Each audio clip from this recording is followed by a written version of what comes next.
প্রত্যেকে রূহের মাগফিরাত কামনা করছি। আল্লাহ তাআলা সমস্ত মুমিনদের কবরগুলো বেহেশতের টুকরা বানিয়ে দিন, সকল বলুন আমিন।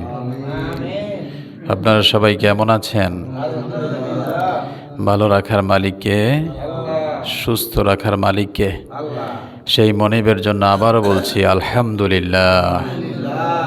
সম্মানিত হাজিরিন, কোরআনুল কারীমে অত্যন্ত গুরুত্বপূর্ণ একটি আলোচনা দীর্ঘ বছর আগে করেছি, আবার সময় সুযোগ না হওয়াতেই সেটি হচ্ছে লাইলাতুল মেরাজ, শবে মেরাজ। এ সম্পর্কে আল্লাহ সুবহানাহু ওয়া তাআলার সূরার শুরুতেই বলেছেন, বিশ্ব নবী মুহাম্মদুর রাসূলুল্লাহি সাল্লাল্লাহু আলাইহি সাল্লামকে কেন আল্লাহ পাক মেরাজ করিয়েছেন।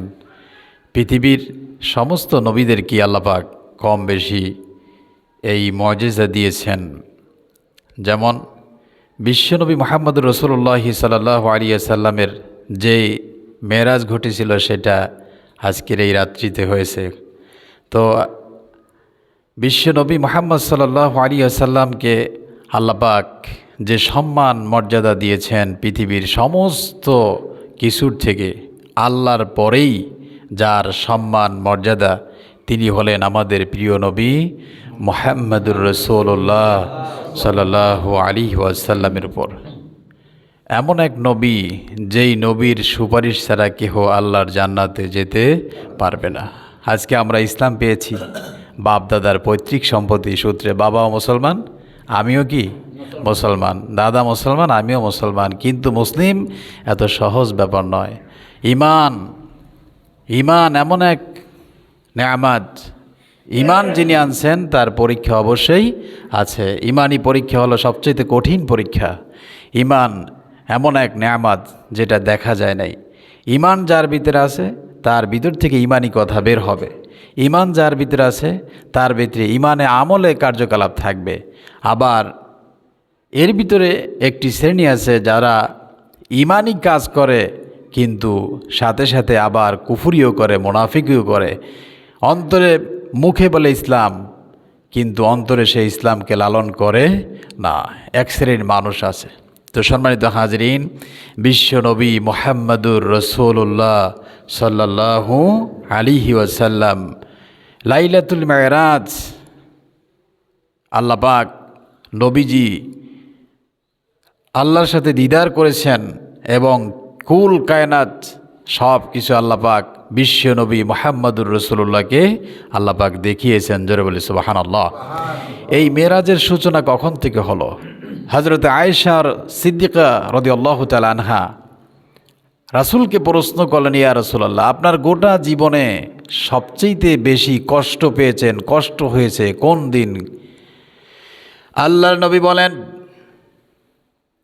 হযরত বিশ্বনবী মুহাম্মদ সাল্লাল্লাহু আলাইহি ওয়াসাল্লাম মা আয়েশার প্রশ্নের জবাবে বললেন, ওগো আয়েশা, আমার গোটা জীবনে সবচেয়ে বেশি কষ্ট পেয়েছি, কষ্ট হয়েছে তায়েফের ময়দানে।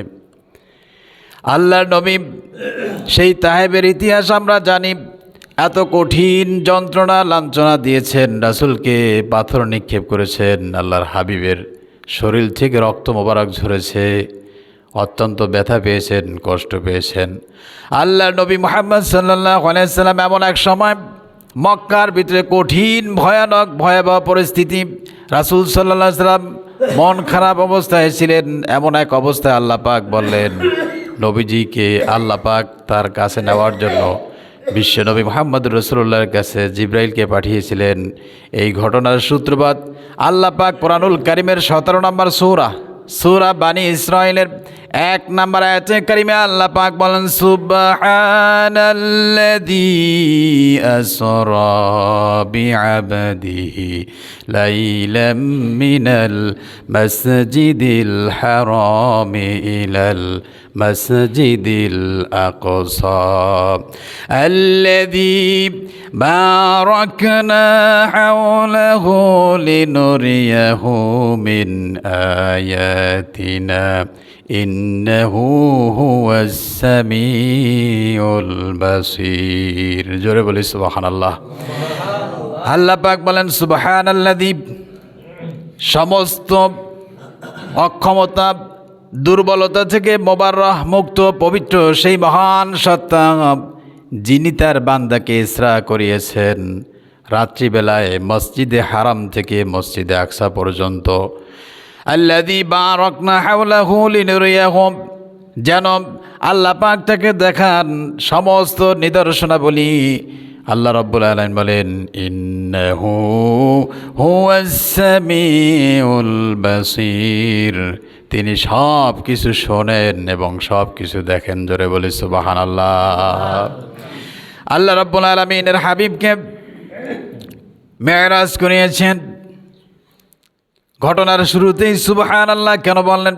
কারণ পৃথিবীর বুকে বিশ্ব নবী মুহাম্মদুর রাসূলুল্লাহ বলেছেন, যখন তোমরা কোনো ভালো জিনিস দেখবে তখন বলবে মাশাআল্লাহ, যখন খুশির সংবাদ শুনবে তখন বলবে মাশাআল্লাহ, যখন সুন্দর কোনো জিনিস দেখবে তখন বলবে মাশাআল্লাহ, যখন তুমি নিয়ামতে পরিপূর্ণ তৃপ্তি লাভ করবে তখন বলবে আলহামদুলিল্লাহ, যখন তুমি আশ্চর্য কোনো বস্তু দেখবে তখন বলবে সুবহানাল্লাহ। এরপরে যখন তুমি কষ্ট পরিশ্রমের দেখবে, জিহাদের ময়দানে যাবে তখন বলবে আল্লাহু আকবার। এইভাবে করে আল্লাহ রাব্বুল আলামিন শিখাচ্ছেন, যেহেতু একটি এমন এক ঘটনা যেটা মানুষের জন্য খুবই আশ্চর্যের ব্যাপার। জোরে বলি সুবহানাল্লাহ। আল্লাহ রাব্বুল আলামিন তামাম পৃথিবীর মানুষদের জন্য আল্লাহ পাক নবী পাঠিয়েছেন। সমস্ত নবীদেরকে আল্লাহ রাব্বুল আলামিন তিনটা জিনিস দিয়েছেন, সমস্ত নবীদেরকে দিয়েছেন। এক নম্বরে দিয়েছেন ওহী, ওহী তো আমরা সবাই জানি। দুই নম্বরে হলো মুজিজা, তিন নম্বরে হলো হুসনে খলক, সৎ চরিত্র, সুন্দর চরিত্র। নবীদের চাইতে চরিত্র আকাশের নিচে জমিনের আবার কারো হতে পারে না। এরপরে দিয়েছেন মুজিজা। মুজিজা হলো যেই সময় যেই নবীকে আল্লাহ পাঠিয়েছেন ওই সময় বড় কোনো বস্তুকে দুর্বল করিয়ে দেওয়ার নামই হলো মুজিজা। যেমন হযরতে দাউদ আলাইহিস সালামকে আল্লাহ পাক এমন এক মুজিজা দিয়েছেন, আল্লাহর পয়গম্বর দাউদ যদি লোহা ধরতেন তখন ওই লোহাগুলো গলে আঙ্গুলের ফাঁক দিয়া বের হয়ে যাইত। তিনি সেই হাত দিয়া, লোহা দিয়া যুদ্ধের সরঞ্জামাদি এবং আদার্স অন্য যা কিছু প্রয়োজন সব কিছু তিনি হাত দ্বারা লোহা ধরলেই তিনি গলিয়ে ফেলতে পারতেন। আল্লাহ পাক হজরতে দাউদকে দিয়েছেন এরকম মুজিজা। জোরে বলি সুবহানাল্লাহ। এরপরে হজরতে ঈসা আলাইহিস সালামকে আল্লাহ পাক এমন এক মুজিজা দিয়েছেন, চিকিৎসাবিদ্যা। আল্লাহর পয়গম্বর কোনো জন্মগত অন্ধ ব্যক্তি দুনিয়াতে জন্ম হলে আল্লাহর নবী হজরত ঈসা আলাইহিস সালাম যদি দুইটা হাত বুলিয়ে দিতেন সঙ্গে সঙ্গে আল্লাহ তাআলা তার দৃষ্টি শক্তি ফিরিয়ে দিতেন। জোরে বলি সুবহানাল্লাহ। শুধু তাই না, হজরত মুসা আলাইহিস সালাম অনেক বছর আগে কবরস্থানের কাছে গিয়ে যদি দাঁড়িয়ে বলতেন কুম বিইজনিল্লাহ, এমনিতেই কবরের মাইয়েত জিন্দা হয়ে আল্লাহর পয়গম্বর ঈসাকে সালাম দিতেন। জোরে বলি সুবহানাল্লাহ। এটার নাম হলো মুজিজা। এরপরে হজরতে মুসা আলাইহিস সালামকে আল্লাহ পাক কেমন মুজিজা দিলেন, রব্বুল আলামিন বলছেন ওয়া মা তিলকা বিয়ামিনিকা ইয়া মুসা, ও মুসা তোমার ডান হাতে ওইটা কি? আল্লাহ পাক শুধু বলছেন মুসা তোমার ডান হাতে ওইটা কি? মুসা আলাইহিস সালাম বলেন ক্বালা হিয়া আসায়া, এটা একটা লাঠি। আল্লাহ পাক বলেন মুসারে শুধু লাঠি নয়, এটা জমিনে ছেড়ে দাও। যখন এই জমিনে ছেড়ে দিলেন আল্লাহ পাক বলছেন হিয়া হাইয়াতুন তাসআ, সঙ্গে সঙ্গে বিশাল এক সাপ হয়ে গেল। জোরে বলি সুবহানাল্লাহ। এইটা হলো হজরতে মুসা আলাইহিস সালামের মুজিজা। এরপরে আল্লাহ রাব্বুল আলামিন হজরতে সুলাইমান আলাইহিস সালামকে এমন এক মুজিজা দিয়েছেন, এমন এক তখতা দিয়েছেন, বিনা মিস্ত্রিতে, বিনা তেলে, বিনা মেশিনে, বিনা ইঞ্জিনে শত সহস্র যাত্রী নিয়ে বাতাসে উড়ে বেড়াইতেন। জোরে বলি সুবহানাল্লাহ। এইভাবে করে যত নবী আছেন সমস্ত নবীদেরকে আল্লাহ তিনটা জিনিস দিয়েছেন। এক নম্বরে দিয়েছেন ওহী, দুই নম্বরে দিয়েছেন মুজিজা, তিন নম্বরে দিয়েছেন হুসনে খলক। সমস্ত নবীদেরকে দিয়েছেন। আপনার আমার নবী বিশ্বনবী মুহাম্মাদুর রাসূলুল্লাহ সাল্লাল্লাহু আলাইহি ওয়াসাল্লামের জীবনে ৩,৫০০-এর অধিক মুজিজা ঘটেছে। তার ভিতরে সর্বশ্রেষ্ঠ মুজিজার নাম হলো কোরআনুল কারীম। পৃথিবীর সমস্ত নবী বিদায় হয়ে গেছেন, যে নবী বিদায় হয়ে গেছেন সাথে সাথে তার মুজিজাও বিদায় হয়ে গেছে, কিন্তু আপনার আমার নবী মুহাম্মাদুর রাসূলুল্লাহ চলে গেছেন। এখনও পর্যন্ত আমাদের সামনে সেই মুজিজা কোরআনুল কারীম আছে। জোরে বলি সুবহানাল্লাহ। এই কোরআন এমন এক কিতাব, কোরআন পড়ে আর মানুষ নবীর সাথে সম্পর্ক হয়, আল্লাহর সাথে সম্পর্ক হয়, আল্লাহকে সিজদা দিতে বাধ্য হয়। কোরআন তেলাওয়াত শুনে আর ইমানদার মুমিনদের দিল নরম হয়ে যায়, আল্লাহর সাথে সম্পর্ক বেড়ে যায়। জোরে বলি সুবহানাল্লাহ। আমি বলি নাই, আকাশের মালিক আল্লাহ বলছেন, ওয়াইদা তুলিয়াত আলাইহিম আয়াতুহু যাদাতহুম ঈমানান ওয়া আলা রাব্বিহিম ইয়াতাওয়াক্কালুন। যখন ইমানদার মুমিনদের সামনে আল্লাহর কোরআন তেলাওয়াত করা হয়, কোরআন পড়া হয়, কোরআনের তাফসির করা হয়, তখন অটোমেটিকলি ইমানদারদের ইমানি শক্তি বাড়িয়ে দেন কে? ইমানি শক্তি বাড়তে থাকে। আর রব্বুল আলামিন বলছেন, বাড়তে বাড়তে ইমানদার মুমিনেরা বলেন ওয়ালা রাব্বিহিম ইয়াতাওয়াক্কালুন। একমাত্র মুমিন আল্লাহর উপরে ভরসা করে, পৃথিবীর কাউকে সে পরোয়া করে না। জোরে বলি সুবহানাল্লাহ। এই ক্ষমতা কার? আল্লাহু আকবার।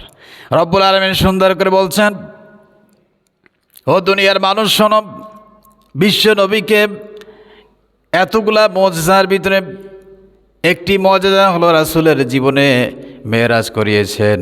যেমন আল্লাহ রাব্বুল আলামিন শুরুতেই, ঘটনার শুরুতেই শুরু করলেন, সুবহানাল্লাযী আসরা বিআবদিহি লাইলাম মিনাল মাসজিদিল হারামি ইলাল মাসজিদিল আকসা। আমার বন্ধুগণ, বিশ্বনবীর মর্যাদা এই আয়াতের ভিতরে আল্লাহ পাক তুলে ধরেছেন। সুবহানাল্লাযী আসরা বিআবদিহি। কোরআনুল কারীমে আল্লাহ পাক বিশ্বনবীর নাম ধরে কোথাও ডাকে নাই। জোরে বলে সুবহানাল্লাহ। সমস্ত নবীদের নাম ধরে ধরে ডেকেছেন। যেমন আদমকে ডাকার প্রয়োজন হয়েছে, আল্লাহ পাক বলছেন, ইয়া আদম উসকুন আনতা ওয়া যাওজুকাল জান্নাহ। ওহে আদম, তুমি এবং তোমার স্ত্রী এই জান্নাতের ভিতরে বসবাস করো। আবার মূসা নবীকে আল্লাহ পাক ডাকার প্রয়োজন হল। আল্লাহ পাক মূসা আলাইহিস সালামকে বলেন, ইয়া মূসা তিলকা বিয়ামিনিকা ইয়া মূসা। এইভাবে করে হজরত ঈসাকে আল্লাহ পাক ডেকেছেন, হজরত নূহকে ডেকেছেন, সমস্ত নবীদের নাম ধরে ধরে আল্লাহ পাক ডেকেছেন। কিন্তু আপনার আমার নবী বিশ্ব নবী মুহাম্মাদুর রাসূলুল্লাহ সাল্লাল্লাহু আলাইহি ওয়াসাল্লামকে আল্লাহ পাক গোটা কোরআনুল কারীমে কোনো জায়গায় বলেন না ইয়া মুহাম্মদ। শুধুমাত্র 4 জায়গায় আল্লাহর পাকের নবীর নাম এসেছে কোরআনুল কারীমে, কিন্তু ইয়া মুহাম্মদ বলে নাম ডাকার জন্য আসে নাই। যেমন এসেছেন, ওয়ামা মুহাম্মাদুন ইল্লা রাসূল। মুহাম্মদ সাল্লাল্লাহু আলাইহি সাল্লাম হলেন তোমাদের নবী, তিনি হলেন একজন রাসূল। আবার আল্লাহ পাক বলছেন, মা কানা মুহাম্মাদুন আবা আহাদিম মির রিজালিকুম ওয়ালাকির রাসূলুল্লাহি ওয়া খাতামান নাবিয়্যিন। আল্লাহ পাক বলছেন, পৃথিবীতে নবী তিনি কারো পিতা নন, তিনি হলেন শেষ নবী, খাতামান নাবিয়্যিন। জোরে বলি মুহাম্মদ সাল্লাল্লাহু আলাইহি সাল্লাম। আল্লাহ পাক অন্য আয়াতে বলেছেন, মুহাম্মাদুর রাসূলুল্লাহ ওয়াল্লাযীনা মাআহু আশিদ্দাউ আলাল কুফফার। যে মুহাম্মদ সাল্লাল্লাহু আলাইহি সাল্লাম, তার সাথী সঙ্গ, তারা একজন আরেকজনের প্রতি দয়াশীল, মায়াশীল। জোরে বলি সুবহানাল্লাহ। রব্বুল আলামিন বলছেন ওয়ালা রাব্বিহিম ইয়াতাওয়াক্কালুন। কোরআনুল কারীম সম্পর্কে আল্লাহ পাক বলছেন নুজ্জিলা আলা মুহাম্মাদ ওয়া হুয়াল হাক্কু মির রাব্বিহিম। এই কোরআন মুহাম্মদ সাল্লাল্লাহু আলাইহি সাল্লামের উপরে নাজিল হয়েছে। জোরে বলি সুবহানাল্লাহ। এই চার জায়গায় নবী মুহাম্মদ সাল্লাল্লাহু আলাইহি সাল্লাম নাম এসেছে, কিন্তু কোথাও আল্লাহ পাক বলেন না ইয়া মুহাম্মদ, শুধু আল্লাহ পাক বলছেন ইয়া আইয়ুহার রাসূল, ইয়া আইয়ুহার রাসূল বাল্লিগ মা উনজিলা ইলাইকা মির রাব্বিক। হে নবী, আপনার কাছে যা নাজিল হয়েছে আপনি মানুষের কাছে পৌঁছে দেন। জোরে বলি সুবহানাল্লাহ। এই জন্য অনেক জায়গায় আল্লাহ পাক আল্লাহ নবীকে সম্মান দিয়ে, একেবারে মর্যাদা দিয়ে রাসূলকে আল্লাহ পাক বলছেন কি বলেছেন? বান্দা বলেছেন। পৃথিবীতে যত ডিগ্রি আছে, ডাক্তার বলেন, ইঞ্জিনিয়ার বলেন, হাফেজ বলেন, মাওলানা বলেন, পীর বলেন, দরবেশ বলেন, আল্লাহর কাছে সবচেয়ে বড় ডিগ্রি হলো বান্দা। সবচেয়ে বড় ডিগ্রি কি? বান্দা। আমরা কার বান্দা? একটু জোরে বলেন, কার বান্দা? যেমন যত জায়গায় আপনি দেখবেন আজানের ভিতরে আছে আশহাদু আন্না মুহাম্মাদান আবদুহু ওয়া রাসূলুহু। আপনি যদি কালিমা পড়েন, কালিমার ভিতরে আছে আশহাদু আল্লা ইলাহা ইল্লাল্লাহু ওয়াহদাহু লা শারীকা লাহু ওয়া আশহাদু আন্না মুহাম্মাদান আবদুহু ওয়া রাসূলুহু। সুবহানাল্লাহ। এখানে বান্দা কি বলছেন? আল্লাহ নবীকে বান্দা বলছেন। আবার আজকে যে আলোচনা আমরা করতেছি সেখানে আল্লাহ পাক বলছেন সুবহানাল্লাযী আসরা বিআবদিহি। আবদুন বলছেন। আবার কোরআন শরীফে অন্য জায়গায় বলবেন, আল্লাহ পাক বলেন ওয়া ইন কুনতুম ফি রাইবিম মিম্মা নাযালনা আলা আবদিনা ফাআতু বিসূরাতিম মিন মিথলিহি। যদি তোমরা সন্দেহ পোষণ করো আমি আমার বান্দার উপরে যে কিতাব নাজিল করেছি, জোরে বলে সুবহানাল্লাহ। আবার কোরআনুল কারীম যদি আপনি খোলেন, কোরআনুল কারীমে সূরাতুল কাহাফের প্রথম আয়াতে আল্লাহ পাক বলছেন আলহামদুলিল্লাহিল্লাযী আনজালা আলা আবদিহিল কিতাব। সমস্ত প্রশংসা আল্লাহ তাআলার জন্য, যিনি তার বান্দার প্রতি কিতাব নাজিল করেছেন। জোরে বলে সুবহানাল্লাহ। এই জন্য পৃথিবীতে সবচাইতে বড় সম্মানের জায়গা আল্লাহর কাছে, সেটা হলো বান্দা হওয়া। আমরা সবাই কার বান্দা? আল্লাহ আমাদের সকলকেই আল্লাহ পাকের প্রিয় মাহবুব বান্দা হিসাবে কবুল করুক। জোরে বলে আমিন। আর একটু জোরে বলে আমিন। আমার বন্ধুগণ, আল্লাহ রাব্বুল আলামিন এবার বিশ্বনবী মুহাম্মদ সাল্লাল্লাহু আলাইহি সাল্লামকে এই পৃথিবীর ধুলির ধরা থেকে 7 আকাশ পাড়ি দিয়ে আল্লাহর সাথে দিদার করাবেন, কুল কায়নাত দেখাবেন। এই জন্য রব্বুল আলামিন হযরতে জিবরাইলকে পাঠিয়ে দিলেন। আল্লাহর পয়গম্বর বিশ্বনবী মুহাম্মদুর রাসূলুল্লাহ সাল্লাল্লাহু আলাইহি সাল্লাম কাবা শরীফের হাতিমে কাবা যেখানে হাজী সাহেবরা গেছেন, সেই জায়গায় বিশ্বনবী মুহাম্মদুর রাসূলুল্লাহ ছিলেন। জিবরাইল রাত্রিবেলা আসলেন। আসার পর আল্লাহর হাবিবকে সালাম দিলেন, বলেন ইয়া রাসূলুল্লাহ, ইয়া হাবিবাল্লাহ, আল্লাহ রব্বুল আলামিনের সাথে আপনাকে দিদার করতে হবে। রব্বুল আলামিনের ফেরেশতা জিবরাইল আসার পরে তাকে নিয়ে গেলেন জমজম কূপের কাছে। সেখানে গিয়ে বিশ্বনবী মুহাম্মদুর রাসূলুল্লাহ সাল্লাল্লাহু আলাইহি সাল্লাম সিনা মোবারক ফেরে তার ভিতরে হৃৎপিণ্ড, কলব সব কিছু একটি স্বর্ণের পাত্রে ঝমঝমের কূপের পানি দিয়ে এত সুন্দরভাবে পরিষ্কার পরিচ্ছন্ন করে, পবিত্র করে, হেকমা দিয়ে পরিপূর্ণ করে আল্লাহর হাবিবকে এইভাবে করে, যেটাকে বলা হয় ওপেন হার্ট সার্জারি। আজকের এই আধুনিক যুগে আমরা যেই সার্জারি করতেছি, ওপেন হার্ট সার্জারি, সেটা এসে গবেষণা করে মুহাম্মদুর রাসূলুল্লাহ থেকে। জোরে বলে সুবহানাল্লাহ। আমার বন্ধুগণ, এবার সার্জারি হয়ে গেল। আল্লাহর হাবিবের কাছে বোরাক নিয়ে আসা হলো। আরবিতে বারকুন শব্দের অর্থ হচ্ছে বিদ্যুৎ চমক। বিদ্যুৎ, বারকুন অর্থ কি? যেমন কোরআন শরীফে আছে ইয়াকাদুল বারকু, বারকুন শব্দের অর্থ বিদ্যুৎ, অর্থাৎ এমন এক বাহন তার কাছে নিয়ে আসা হলো আপনার গাদার চাইতে বড়, খচ্চরের চাইতে ছোট, এমন এক প্রাণী যেটা লম্বা আকারে আল্লাহর হাবিবকে সেই বোরাকে চড়ানো হলো। চরণের পরে আল্লাহর হাবিব সাল্লাল্লাহু আলাইহি সাল্লাম বলেন, বোরাকের চোখের দৃষ্টি যত দূর যায় তত দূর তার পা পরে, জোরে বলে সুবহানাল্লাহ।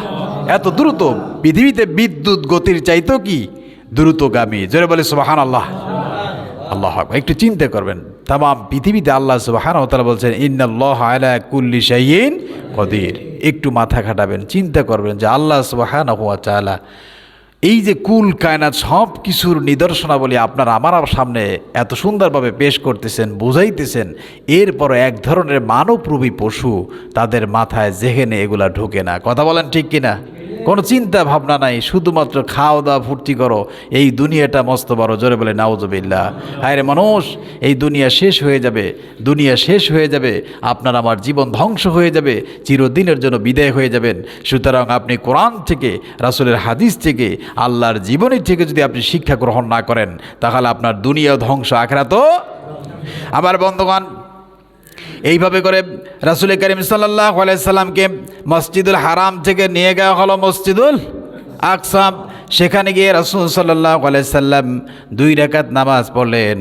এখানে 2টি রিওয়ায়াত আছে। এক রিওয়ায়াতে আসছে আল্লাহ রাব্বুল আলামিন সমস্ত নবীদেরকে, ফেরেশতাদেরকে এনে রাসূল সাল্লাল্লাহু আলাইহি সাল্লামের ইমামতিতে 2 রাকাত নামাজ সেখানে আদায় করেছেন, জোরে বলে সুবহানাল্লাহ। আরেকটি রিওয়ায়াতে আছে রাসূল শুধু 2 রাকাত নামাজ পড়েছেন এবং সেই বোরাকটা যেখানে বেঁধেছেন, তামাম পৃথিবীতে যত নবী এসেছেন সমস্ত নবীদের যানবাহন যেই জায়গায় বেঁধেছিলেন, আল্লাহর হাবিবের সেই বোরাক মোবারক সেখানেও বাধা হয়েছিল, জোরে বলে সুবহানাল্লাহ।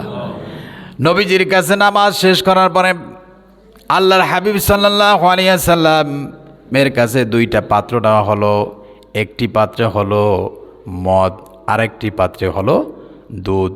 আল্লাহ নবী সাল্লাল্লাহু আলাইহি সাল্লাম শুধু দুধ গ্রহণ করেছেন। জিবরাইল বললেন, ইয়া রাসূলুল্লাহ, আপনি সঠিকটাই গ্রহণ করেছেন, জোরে বলে সুবহানাল্লাহ। আল্লাহর হাবিব জন্য এই যে মসজিদুল হারাম থেকে মসজিদুল আকসা পর্যন্ত এটা হলো ইসরা। এটা কি মেরাজের 2টি পার্ট। কয়টি পার্ট? 2টি। একটি হলো ইসরা, আরেকটি হলো কি মেরাজ, আরেকটি কি মেরাজ। মেরাজ অর্থ ঊর্ধ্বলোকে গমন, ঊর্ধ্বলোকে গমন। আমার বন্ধুগণ, এই জন্য আল্লাহ পাক বলছেন সুবহানাল্লাযী আসরা বিআবদিহি লাইলাম মিনাল মাসজিদিল হারামি ইলাল মাসজিদিল আকসা। জোরে বলি সুবহানাল্লাহ। একটু জোরে সোরে উচ্চ আওয়াজে বলি সুবহানাল্লাহ। আমার বন্ধুগণ, এবার বোরাক শেষ, সেখান থেকে রফরফ নামে এক বাহন নিয়ে আসা হলো। রব্বুল আলামিন ওই বোরাকের চাইতে 1000 কোটি গুণ আরও দ্রুতগামী, জোরে বলি সুবহানাল্লাহ, বিদ্যুৎ গতির চাইতে। বিশ্বনবী মুহাম্মদ সাল্লাল্লাহু আলাইহি ওয়াসাল্লাম বলেন, জমিন থেকে প্রথম আকাশের দূরত্ব হলো কত বছরের রাস্তা? 500 বছরের রাস্তা। জোরে বলি আল্লাহু আকবার। কয় বছরের রাস্তা? 500 বছর। আপনি চিন্তা করতে পারেন, অ্যামেজিং। আপনার চিন্তা গবেষণা, আপনার মাথা চিন্তা করতে করতে শেষ হয়ে যাবে, কিন্তু আল্লাহর কুল কায়নাত কখনো খুঁজে পাওয়া যাবে না। আমার বন্ধুগণ, প্রথম আসমানে যখন নিয়ে যাওয়া হলো, নিয়ে যাওয়ার পরে জিবরাইলকে যখন আসমানের দরজা যখন নক করলেন, প্রথম আকাশের ফেরেশতা যিনি দারোয়ান, তার নাম হলো ইসমাইল। নাম কি? ইসমাইল। নামক ফেরেশতা বললেন, কে? জিবরাইল বললেন, আমি জিবরাইল। এরপরে ফেরেশতা বললেন ইসমাইল, তিনি বললেন, আপনার সাথে কে? তিনি বলেন, বিশ্ব নবী মুহাম্মাদুর রাসূলুল্লাহ সাল্লাল্লাহু আলাইহি সাল্লাম। ফেরেশতা বললেন, তাকে কি আসার জন্য অনুমতি দিয়েছেন নাকি? জিবরাইল বলেন, হ্যাঁ, আল্লাহ পাকই তাকে নিয়ে আসার জন্য বলেছেন। এরপরে আপনার আসমানের দরজা খুলে দেওয়া হলো। সেখানে গিয়ে সর্বপ্রথম দেখতে পেলেন আমাদের আদি পিতা হযরতে আদম আলাইহিস সালাতু ওয়াস সালাম। জোরে বলে সুবহানাল্লাহ। প্রথম আসমানে কার সাথে দেখা হলো? হযরত আদম আলাইহিস সালাতু ওয়াস সালামের সাথে দেখা হলো। আমার বন্ধুগণ, এখানে একটু কথা বলি। এই যে আমরা গত জুমায় আকাশের আলোচনা করেছি, আকাশ 7 তবক আকাশ আল্লাহ রাব্বুল আলামিনের হাবিব বলেন, প্রথম আকাশ সৃষ্টি করলেন আল্লাহ পাক পানি দ্বারা প্রথম আকাশকে আল্লাহ পাক সৃষ্টি করেছেন। জোরে বলে সুবহানাল্লাহ। এত কঠিন, এত মজবুত। আল্লাহ পাক বলছেন, আনতুম আশাদ্দু খালকান আমিস সামাউ বানাহা, তুমি কি দেখো না আমি এত কঠিন মজবুত শক্ত করে আসমান সৃষ্টি করেছি? জোরে বলে সুবহানাল্লাহ। প্রথম আসমানে দেখা হলো কার সাথে? হযরতে আদম আলাইহিস সালাতু ওয়াস সালামের সাথে। আদম নবী দোয়া করলেন তার জন্য, বারাকা দোয়া করলেন, তাকে আহলান সাহলান মারহাবান জানাইলেন। এরপরে রব্বুল আলামিনের হাবিব মুহাম্মদুর রাসূলুল্লাহ সাল্লাল্লাহু আলাইহি সাল্লামকে প্রথম আকাশ থেকে দ্বিতীয় আকাশের দূরত্ব কত বছরের রাস্তা? 500 বছরের রাস্তা। আবার সফর শুরু।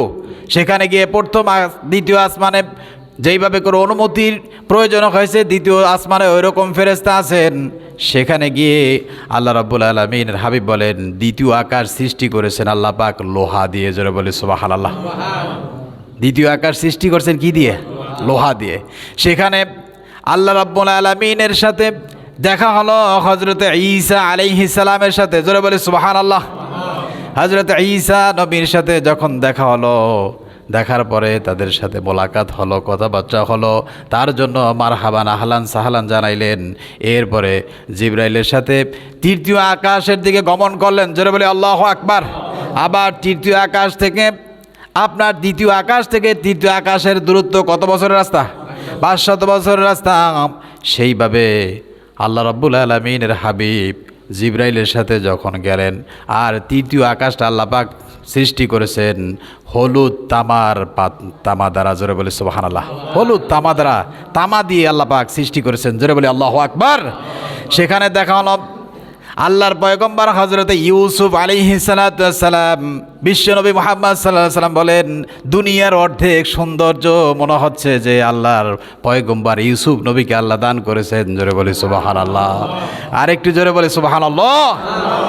তৃতীয় আকাশে যখন ইউসুফ আলাইহিস সালামের সাথে মোলাকাত হলো, সাক্ষাৎ হলো, তিনিও তার জন্য মারহাবান জানাইলেন, আহলান সাহলান জানাইলেন এবং তার জন্য দোয়া করলেন। দোয়া করার পরে জিবরাইল আবার সফর শুরু করলেন। এবার তৃতীয় আসমান থেকে চতুর্থ আসমানে। জোরে বলি সুবহানাল্লাহ। তৃতীয় আসমান থেকে চতুর্থ আসমানে 500 বছর রাস্তা। আল্লাহর হাবিব বলেন চতুর্থ আসমান আল্লাহ পাক সৃষ্টি করেছেন সাদা রূপা দিয়ে। জোরে বলে সুবহানাল্লাহ। সেখানে চতুর্থ আসমানে গিয়ে দেখা হলো আল্লাহর পয়গম্বর হযরতে ইদ্রিস আলাইহিস সালাতু ওয়াস সালামের সাথে মোলাকাত হয়ে গেল। জোরে বলে সুবহানাল্লাহ। ইদ্রিস আলাইহিস সালাতু ওয়াস সালামের সাথে যখন মোলাকাত হলো, ও আল্লাহর বান্দা একবার চিন্তা গবেষণা করুন। ইদ্রিস আলাইহিস সালাতু ওয়াস সালাম অন্যান্য নবীদের মতো তাকে দেখে আনন্দিত হলেন, তার জন্য দোয়া করলেন এবং তাকে স্বাগতম জানালেন। এরপরে রব্বুল আলামিনের হাবিবকে নিয়ে জিবরাইল পঞ্চম আকাশের দিকে, চতুর্থ থেকে পঞ্চমের দূরত্ব কত? 500 বছর রাস্তা। সেখানে আল্লাহ রাব্বুল আলামিন পঞ্চম আকাশ সৃষ্টি করেছেন স্বর্ণ দ্বারা। জোরে বলে সুবহানাল্লাহ। সেখানে দেখা হলো হযরতে হারুন আলাইহিস সালাতু ওয়াস সালামের সাথে মোলাকাত হলো, সাক্ষাৎ হলো। হযরতে হারুন আলাইহিস সালাতু ওয়াস সালাম, তার সাথে দেখা হলো, কথা হলো এবং তার জন্য রহমতের দোয়া করলেন, আনন্দিত হলেন। কারণ হারুন আলাইহিস সালাতু ওয়াস সালাম সম্পর্কে, মূসা আলাইহিস সালাম সম্পর্কে, সমস্ত নবীদের সম্পর্কে পরিচয় করিয়ে দিয়েছেন কে? এই কোরআনের মাধ্যমে আমরা নবীদের পরিচয় জানি কি জানি না? হযরতে হারুন আলাইহিস সালামের সাথে সাক্ষাৎ হলো পঞ্চম আকাশে। এরপরে ষষ্ঠ আকাশের দিকে আবার সফর শুরু হয়ে গেল। রাসূলের মেরাজ চলতেছে। সেখানে গিয়ে ষষ্ঠ আকাশে আল্লাহ পাক সৃষ্টি করলেন লাল ইয়াকুত পাথর দ্বারা। ষষ্ঠ আকাশ আল্লাহ পাক তৈরি করেছেন। জোরে বলি সুবহানাল্লাহ। এক আসমান থেকে আর এক আসমানের দূরত্ব কত? 500 বছরের রাস্তা। ষষ্ঠ আকাশে সেখানে দেখা হলো আল্লাহর পয়গম্বর মূসা কালিমুল্লাহর সাথে। জোরে বলি আল্লাহু আকবার। আল্লাহ পাক কতবার মূসা নবী বলছেন রব্বি আরনি, ও আল্লাহ আমি তোমাকে দেখতে চাই। আল্লাহ এক নয় দুইবার, দুই নয় দীর্ঘ 9 বার আল্লাহর কাছে আবেদন করছেন। আল্লাহ পাক বলছেন লাংতারনি, ও মূসা দুনিয়ার জমিনে বসে ওই চর্মচোখ দিয়ে তুমি তোমার রবকে দেখতে পারবে না, তুমি একটু ওইদিকে তাকাও।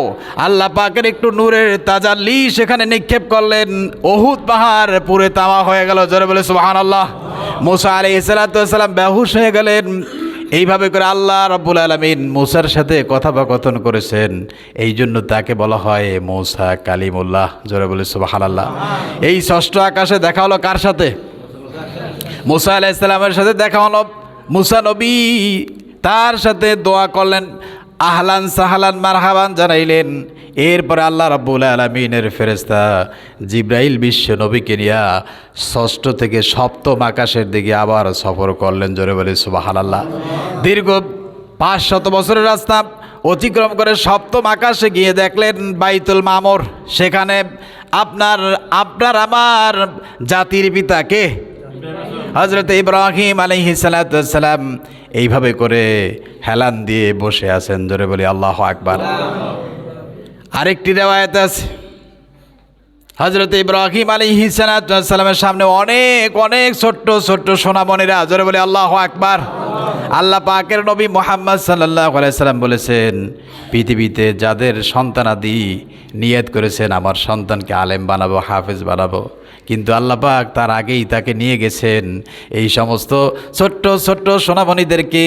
আল্লাহ রাব্বুল আলামিন ওই যে পিতামাতার আশা যাতে ব্যর্থ না হন, এই জন্য বিশ্ব নবী মুহাম্মদ সাল্লাল্লাহু আলাইহি সাল্লাম বলেছেন ওই ছোট্ট ছোট্ট সোনামণিদেরকে ছাত্র বানিয়ে দিলেন ইব্রাহিম আলাইহিস সালামের। জোরে বলে সুবহানাল্লাহ। পড়তেছে কাল কিয়ামতের দিন ওই সমস্ত সন্তানরা তার আব্বা আম্মার জন্য সুপারিশ করে আল্লাহর জান্নাতে নিয়ে যাবেন। জোরে বলে আল্লাহু আকবার। আমার বন্ধুগণ, ইব্রাহিম আলাইহিস সালামের সাথে সাক্ষাৎ হয়ে গেল। সেখানে দেখতে পেলেন ইব্রাহিম আলাইহিস সালাম বসা আছেন, এর উপরেই আপনার বাইতুল মামুর। বিশ্বনবী মুহাম্মদ সাল্লাল্লাহু আলাইহি ওয়াসাল্লাম বলেন প্রতিদিন এই বাইতুল মামুরে 70,000 ফেরেশতা আল্লাহর কুদরতি কদমে সিজদা দেয়। জোরে বলে সুবহানাল্লাহ।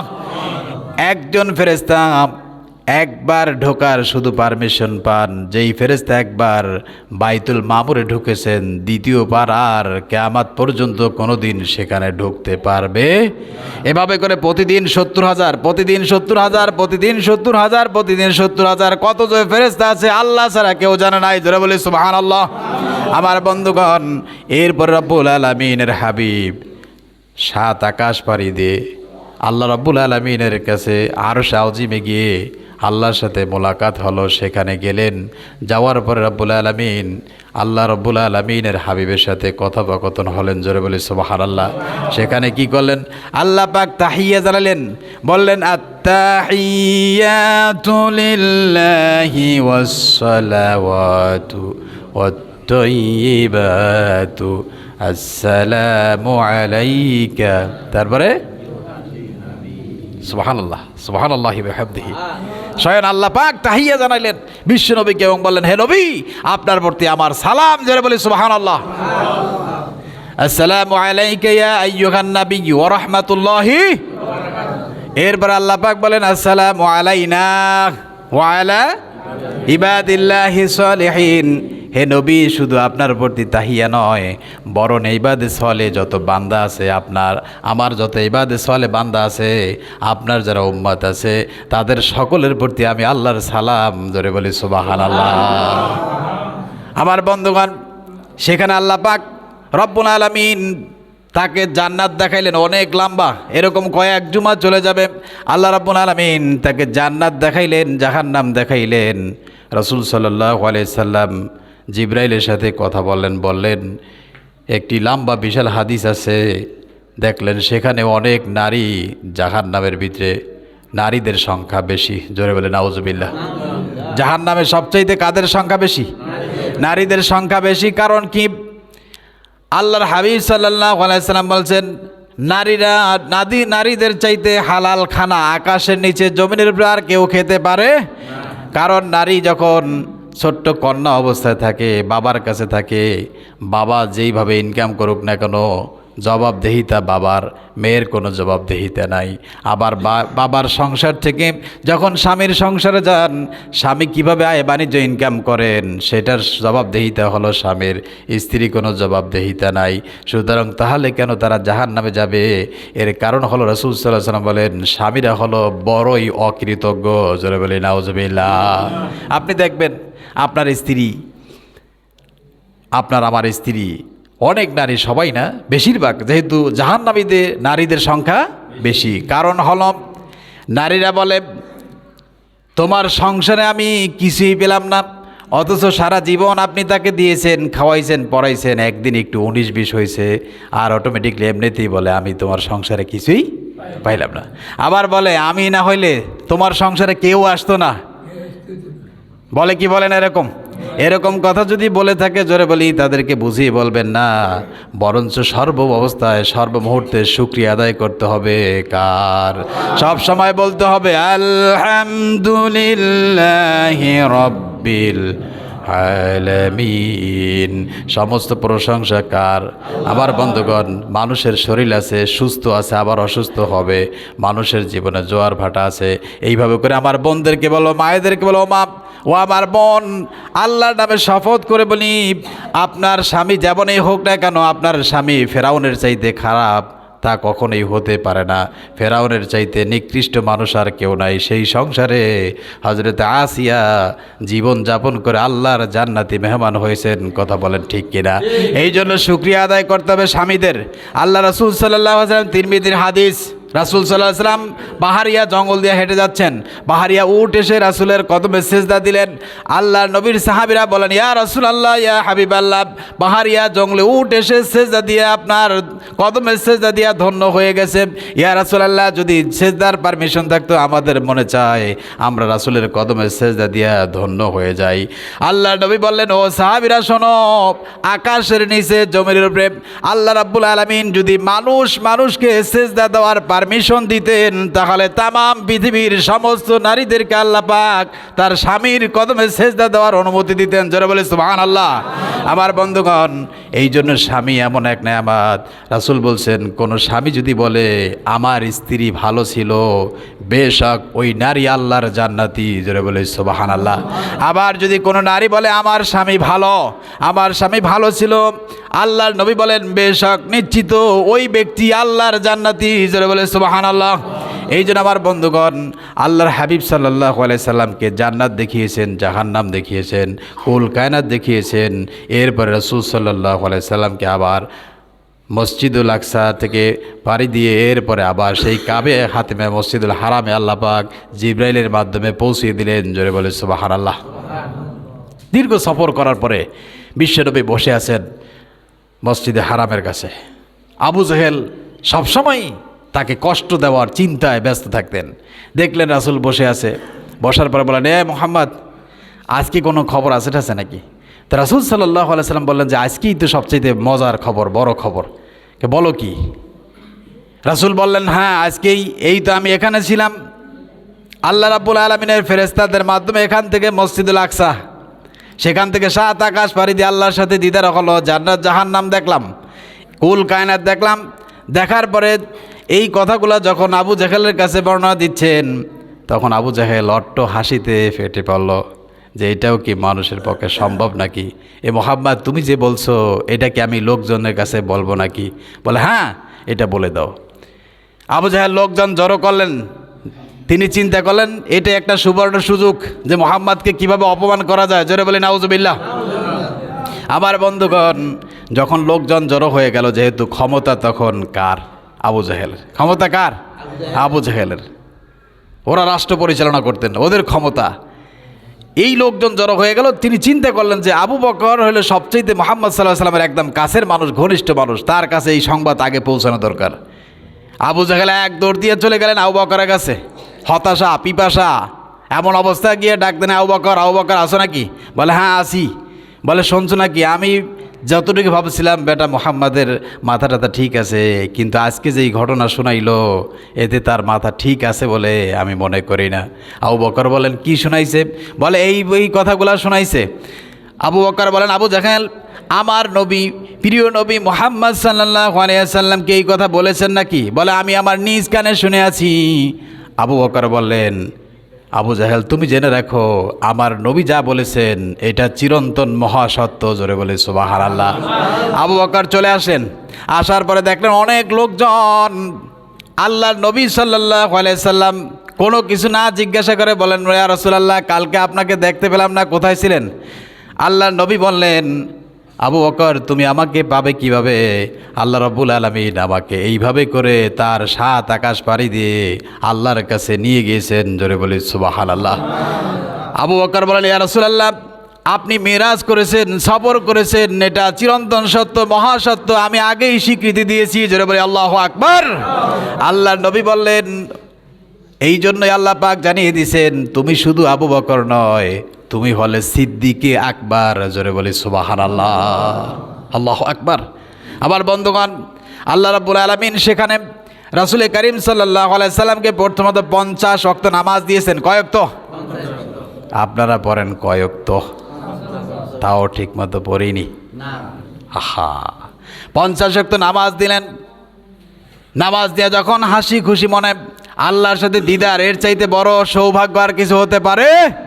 আল্লাহ নবী যখন আসতেছেন, আসার পরে মুসা কালিমুল্লাহর সাথে সাক্ষাৎ, কারণ মুসা আলাইহিস সালামের আরজি আকাঙ্ক্ষা আল্লাহকে দেখার কম না বেশি।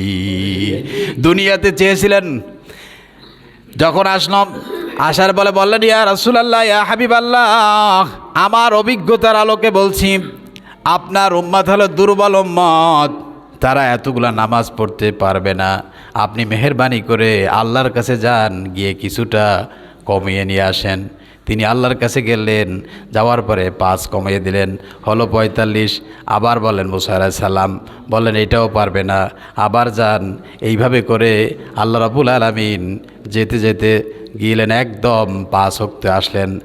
5 ওয়াক্ত আসার পরে মুসা আলাইহিস সালাম বললেন, আল্লাহর পয়গম্বর, এটাও আপনার উম্মত পারবে? তখন রাসূল বললেন, আমার লজ্জা হয়, আমি আর আল্লাহর কাছে যেতে পারবো না। জোরে বলি সুবহানাল্লাহ। আল্লাহ এই মনোভাব বুঝলেন, বোঝার পরে বললেন, ইয়া রাসূলুল্লাহ, ইয়া হাবিবাল্লাহ, সবচাইতে সৌভাগ্য হল আপনার কোনো উম্মত যদি দৈনিক 5 ওয়াক্ত নামাজ আদায় করে, সেই ব্যক্তি 50 ওয়াক্ত নামাজ পড়লে যেই সওয়াব হতো, সেই সওয়াব আপনার উম্মতের আমল নামে আমি আল্লাহ লিখে দেব। জোরে বলে সুবহানাল্লাহ। আর একটু জোরে বলে সুবহানাল্লাহ। আমার বন্ধুগণ, কাল কিয়ামতের দিন প্রথম প্রশ্ন হলো কি? নামাজ। আর এই নামাজ যদি ঠিক না হয়, আল্লাহর হাবিব বলছেন, ওই পবিত্র সত্তার কসম, 3 বার কসম করে বলছেন, যেই ব্যক্তির নামাজ ঠিক তার সব আমল ঠিক, যেই ব্যক্তির নামাজ ঠিক নাই তার কোনো কিছু ঠিক নাই। এই কথাগুলো বারবার বলার পরও আমার প্রিয় ভাইয়েরা, বাবারা অনেকে আছেন অলসতা করেন। মনে রাখবেন, অলসতা যদি আপনি করেন, আর যদি অলসতায় আপনি যদি করেন, আল্লাহর হুকুম যদি অমান্য করেন, মনে রাখবেন নিজের পায়ে নিজে কুঠাল মারতেছেন। জোরে বলে নাউজুবিল্লাহ। কারণ আপনার বাপ দাদা পূর্বপুরুষ কেউ পৃথিবীতে থাকতে পারে নাই, আপনিও থাকতে পারবেন না। হঠাৎ চলে যাবেন, হঠাৎ চলে যাবেন, হঠাৎ চলে যাবেন। আপনার নফস, আপনার মন প্রতিনিয়ত আপনাকে ধোঁকা দিচ্ছে আর বলতেছে তুমি আরও বাঁচবে, অথচ কালকে সে মারা যাবে। তার মন বলতেছে কি? আরও বাঁচবে। কোনো মানুষ যদি জানতো যে 6 মাস পরে তার মৃত্যু হবে, সেই মানুষটার খাওয়া দাওয়া বন্ধ হয়ে যাইতো। কোনো মানুষ যদি জানতো কালকে সে মারা যাবে, তার আর্তচিৎকারে গ্রামের কোনো মানুষ ঘুমাইতে পারতো না। কথা বলেন ঠিক কিনা? কারণ কবরের কথা যদি একটু ভাবেন, চিন্তা করেন, আপনি একাকী হয়ে যাবেন। এই যে আমাদের মসজিদের পাশে যারা শুয়ে আছেন, এই যে পাহাড়ে হাজার হাজার মুসলমান নর নারী শুয়ে আছেন, এমন একদিন আসবে ঠিক এমনই সময় আপনার আমিও কোথায় থাকবো? মাটির নিচে থাকবো। এই জন্য আমার বন্ধুগণ, প্রত্যেকের কাছে বলবো যে আকাশের মালিক আল্লাহ রাব্বুল আলামিন 50 ওয়াক্তের সওয়াব দিবেন ওয়াদা করেছেন, সেটা যদি আপনি ধ্বংস করে দেন, মনে রাখবেন আপনাকে সাহায্য করতে পারবে এমন পৃথিবীতে আর কেউ নাই। আল্লাহ আমাদের বোঝার তৌফিক দান করুন। জোরে বলে আমিন। আর একটু জোরে বলে আমিন। আমার বন্ধুগণ, এখানে অনেক লম্বা কথাগুলা, যেই কথাগুলো আমাদের শিক্ষণীয় অনেক প্রয়োজন। কারণ এই মেরাজের ঘটনা শুধু এতটুকুনো নয়। অনেক মানুষ বলে যে আল্লাহ পাক তাকে 5 ওয়াক্ত নামাজ দেওয়ার জন্য আল্লাহ পাক আরশে আজিমে ডাকছেন। না, ব্যাপারটা এরকম নয়। ব্যাপারটা হলো, যদি নামাজই আল্লাহ পাক ডাকতেন, তাহলে দুনিয়াতে রোজার মতো, হজের মতো, জাকাতের মতো সেই সময় তো ডাকতে পারতেন। আল্লাহ পাক আল্লাহর হাবিবকে কুল কায়নাত, আসমান, এরপরে জান্নাত, জাহান্নাম সব কিছু আল্লাহ পাক তাকে দেখিয়েছেন, যাতে করে আপনার আমার সামনে আল্লাহ পাকের নবী ওইভাবে করে বর্ণনা করতে পারেন। জোরে বলে সুবহানাল্লাহ। সম্মানিত হাজরিন, এই জন্য সকলকেই বলবো, মেহেরবানি করে আমরা আল্লাহকে সেজদা দেব। কাকে বলেন তো? যেই নবী মুহাম্মদ সাল্লাল্লাহু আলাইহি ওয়াসাল্লামের জীবনে এত বেশি সেজদা দিয়েছেন, যার জীবনে কোনো গুনাহ ছিল? কি বলেন? গুনাহ ছিল? আল্লাহ পাক বলছেন, মা তাকাদ্দামা মিন যামবিকা ওয়া মা তাআখার। যেই নবীর সামনে পিছনে সব গুনাহ মাফ করে দিয়েছেন কে? আল্লাহ। একটু জোরে বলেন কে? আল্লাহ। আল্লাহ রাব্বুল আলামিন আমাদের সকলকেই এই মিরাজ থেকে অনেকগুলো শিক্ষা আছে, সময়ের অভাবে বলতে পারলাম না, আমরা ক্রমান্বয়ে সামনে নতুন আলোচনা করব। তো এই জন্য মেহেরবানি করে আজকে থেকে আমরা যারা ভুল বেরদি করছি, শয়তানের ধোকায় পড়ে, আমরা 5 ওয়াক্ত নামাজ পড়বো তো ইনশাআল্লাহ। আর একটু আসতে বলেন ইনশাআল্লাহ। আবার অনেকে চিন্তায় পড়ে গেছেন যে হুজুর এমন কি কথা বলেন, এতক্ষণ যা বলছেন তা ভালোই বলছেন, কিন্তু এখন যে নামাজের কথা বলতেছেন এইটা তো মহা মুসিবত। কারণ শীতকালের দিন, এত গরম, এত মজার ঘুম, এটা কি সারা যায় নাকি? যত মজা বলেন, যত মজা তত সাজা। ইচ্ছা খালাস, মাত্র বাইনা সিদ্দিনা সাবিন, 60-70 বছরে আপনাকে বিজয় হতে হবে। আমি কবর নিশ্চিত আপনি চলে যাবেন, কবরে চলে যাবেন। আর কবর যার জন্য জাহান না হবে, তার জীবনে কোনোদিন সুখ আসবে না। আল্লাহর হাবিব বলেন এটা হলো জান্নাতের টুকরা, কারোর জন্য জাহান্নামের গর্ত। এই জন্য আল্লাহ আমাদের সকলকেই শেখনগরবাসী, আকেল বালেক, পুরুষ নারী সকলকেই আল্লাহ পাককে সেজদা দেওয়ার 5 ওয়াক্ত নামাজি হিসাবে কবুল করুক। জোরে বলে আমিন। আর একটু জোরে বলে আমিন।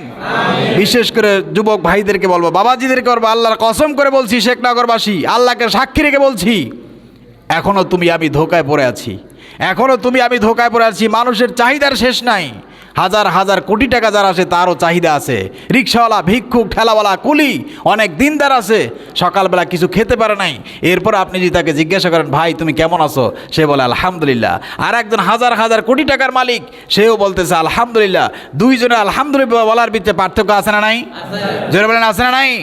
এই জন্য মনে রাখবেন, একটু চিন্তা করেন, আপনি যেই কর্ম করেন সেই কর্ম করে আর একজন নামাজ পড়তেছে। পৃথিবীতে এমন একটা সেক্টর পাবেন না যেই সেক্টরের নামাজই নাই। কথা বলেন ঠিক কিনা? সুতরাং সে যদি নামাজ পড়তে পারে, তুমি নরদম নর পশু, কেন তুমি